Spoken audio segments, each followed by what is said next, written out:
everybody. I'll start off by saying don't mind the weeds, we're feeding our bees. So this is my review of these two Bilt Hard dual fuel 5500 starting watts, 4000 running watts on gasoline. On propane the rating's a little bit lower.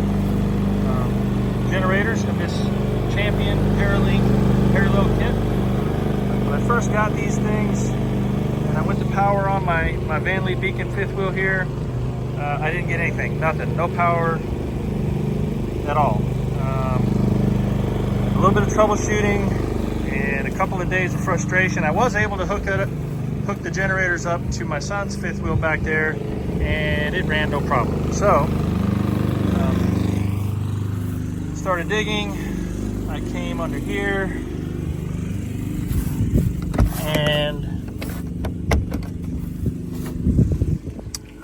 that surge guard surge protector had a reverse polarity fault, which really isn't the case because this isn't like it's three-phase power coming in or anything. There really is no reverse polarity, but in doing a little research, I figured out what that really meant was that it didn't think it had sufficient ground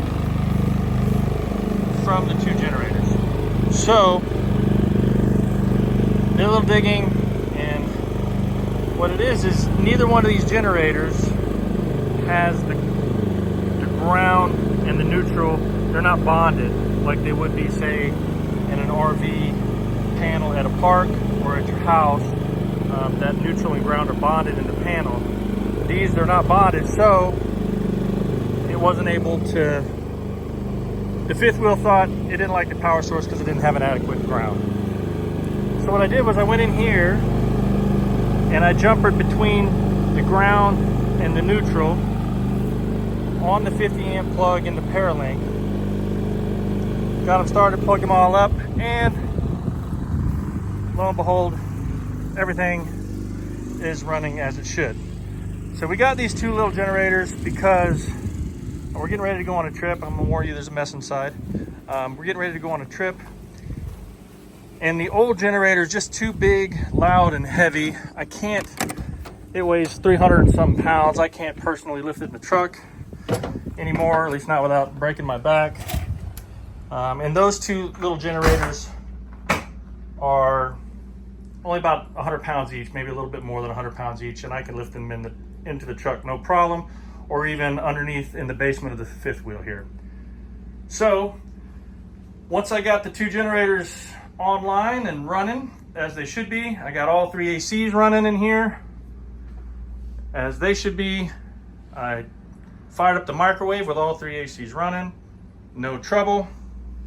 I fired up the dryer, the electric dryer. So I had the dryer running, all three ACs running, and the microwave running, as well as all the lights on in the coach, and nothing tripped offline. Should I run all that at once on generator power? No, but I just wanted to check it out, test it, make sure that it was capable, which it is, or they are, I should say. Anyway, I just made this video just in case anybody else is having problems getting their fifth wheel or RV to power up on generator power. Maybe they're having the same issue that I'm having with the ground and neutral not being, I would say, properly bonded, but doesn't necessarily mean that all generators don't come bonded. Some do, some don't. So you may very well have had the same issue or having the same issue and thought there was a problem with your generator, which really there's not a problem. You just got to figure out how to get the two bonded, and then everything will run. Anyway, thanks for watching, and happy camping, y'all.